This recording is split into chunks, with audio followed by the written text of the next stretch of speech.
SBI PO का आपका admit card आ चुका है और आपका जो है एग्ज़ाम एक 8 को, 16 को, 24 और मतलब इन तीनों डेट में जो आपका एग्ज़ाम है।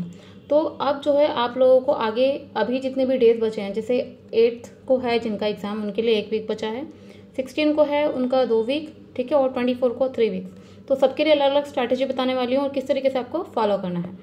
सबसे पहले देखिए, मैं ये वीडियो ज़्यादा लंबी नहीं रखूँगी, ठीक है, आपको जो मोटी मोटी चीज़ें हैं वही बताने वाली हूँ मैं। सबसे पहले 8th वालों के लिए आपके पास ज़्यादा टाइम नहीं है, ओनली 1 वीक का टाइम है, ठीक है। तो आपको इस 1 वीक में जो है आपको ओनली मॉक टेस्ट लगाने हैं, ठीक है, मॉक टेस्ट लगाने हैं, बाकी और कुछ नहीं करना है, कुछ भी नया टॉपिक नहीं उठाना है।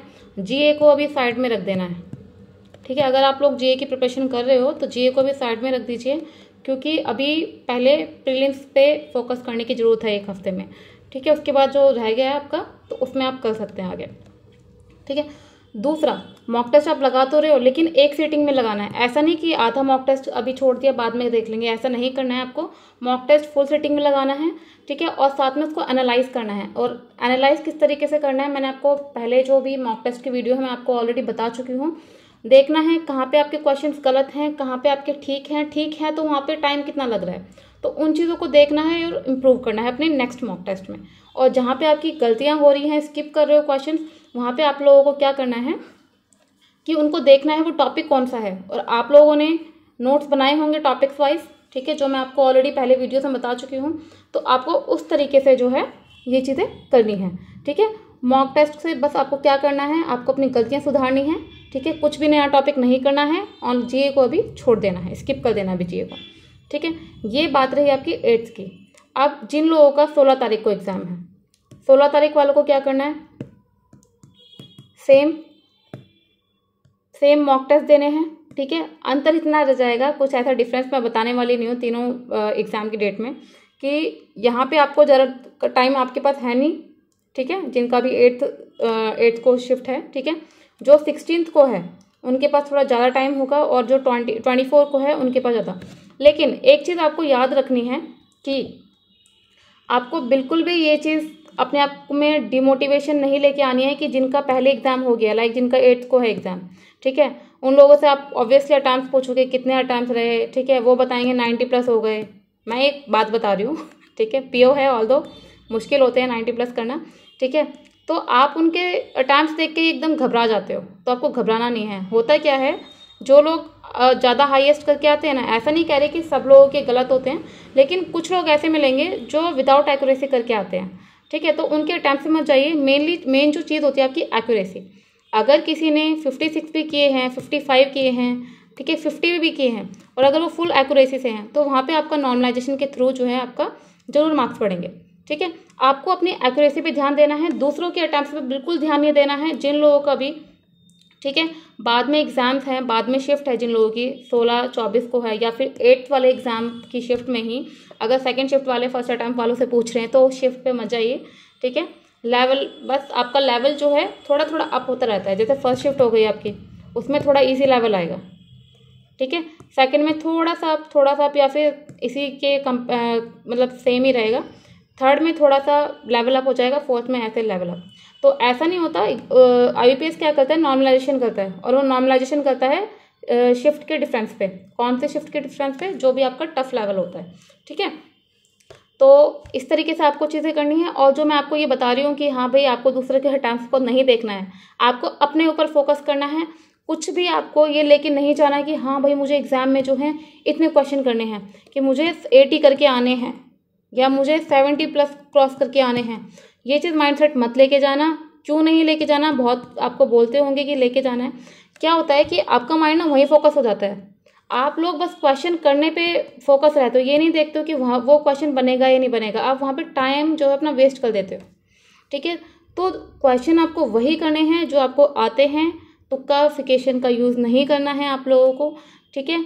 और ये चीज़ बिल्कुल ही हटा देने कि मेरे को एग्जाम में जो है इतने क्वेश्चन करके आने हैं। अगर ये आप गलती करोगे तो बहुत बड़ी गलती कर रहे हो, आपका माइंड जो है कहीं और ही चला जाएगा, ठीक है। क्वेश्चन आपको पता है किस तरीके से सॉल्व करने होते हैं, आई मीन अटैम्प्ट कैसे करना है, ठीक है। आप लोगों को ऑलरेडी मॉक टेस्ट लगा के आ रहे हो, मतलब लगाया होगा आप लोगों ने, तो मैं एक बार आपको बता देती हूँ किस तरीके से आपको मॉक टेस्ट या फिर आपका जो रियल एग्ज़ाम है उसमें आपको एग्ज़ाम जो है अटेम्प्ट करना है।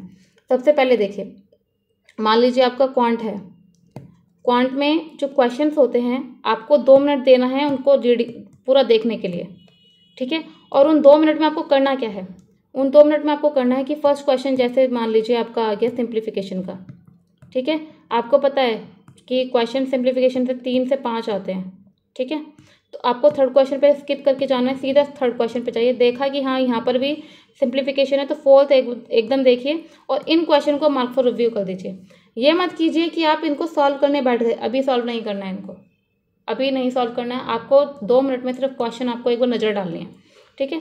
तो इसी तरीके से जो जो आपको क्वेश्चन लग रहे हैं कि हाँ भाई ये डूएबल हैं, ये बहुत ईजी हैं, तो आप उनको मार्क फॉर रिव्यू करते चाहिए, बाकी को आप छोड़ दीजिए, ठीक है। वो छोड़ने नहीं है आपको, वो बस आपको एक लाइक अंदाज़ा लगाने के लिए कि हाँ जो मैंने मार्क फॉर रिव्यू किए हैं वो ईजी क्वेश्चन है तो पहले मुझे वो सॉल्व करने हैं। कि एक्चुअल में होता क्या है कि जैसे मान लीजिए यहाँ पे आपका कोई अरिथमेटिक का क्वेश्चन आ गया और थोड़ा हार्ड लेवल है, या फिर ऐसा लगा लीजिए आपको ऐसे टॉपिक से आ गया जो आपको आता नहीं है बिल्कुल भी, तो आप लोगों को वो क्वेश्चन सीधा स्किप करना है। आपको पता है नहीं आता है तो उसमें टाइम वेस्ट करना ही नहीं है अपना, ठीक है। तो उसको स्किप करके सेकंड क्वेश्चन पे आइए। कुछ लोग क्या करेंगे, पहला क्वेश्चन आया कोई भी हो सॉल्व करने बैठ गए, तो यहाँ पे आप लोग ना अपना टाइम वेस्ट कर रहे हो। तो ये चीज़ आपको नहीं करनी है बिल्कुल भी। आपको पहले 2 मिनट देने हैं कि कैसे क्वेश्चन है, किस टाइप के क्वेश्चन है, ठीक है, कौन से आपसे हो सकते हैं, कौन से नहीं हो सकते।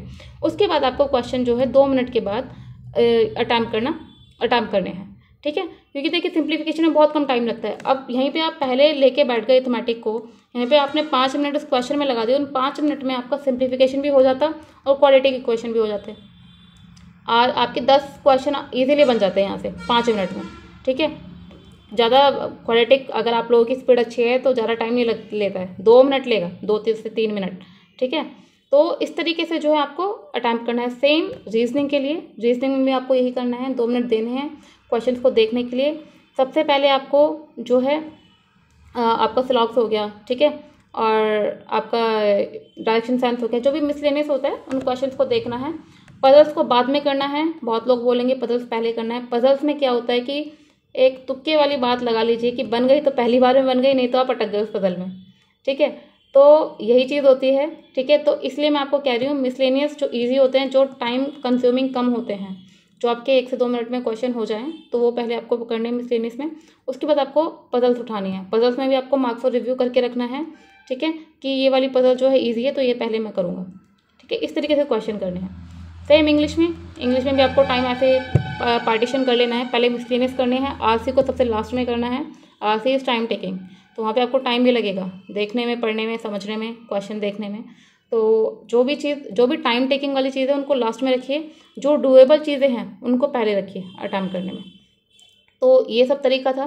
बाकी जिन लोगों का बाद में शिफ्ट है तो उन लोगों के लिए बस यही बोलूँ कि मॉक टेस्ट लगाते रहिए, और कुछ है नहीं दूसरा तरीका कि मैं आपको कुछ बताऊँ, ठीक है। बस आपको ब्रेक नहीं लेना है, मॉक टेस्ट कंटिन्यू लगाना है। जीए को अभी थोड़ा साइड में रख देना है, ठीक है, अगर आप लोग एसबीआई पीओ के लिए सीरियस हो तो, ठीक है। तो ये सब चीज़ें हैं जो आप लोगों को ध्यान रखनी है, बहुत ज़्यादा इंपॉर्टेंट है। तो अभी के लिए इतना ही, थैंक यू। बाकी आप लोगों को कुछ भी क्वेरी है तो आप मेरा टेलीग्राम चैनल जो है ज्वाइन कर सकते हैं, वहाँ पे आप जो है क्वेश्चन पूछ सकते हैं। तो अभी के लिए इतना ही, thank you and all the very best.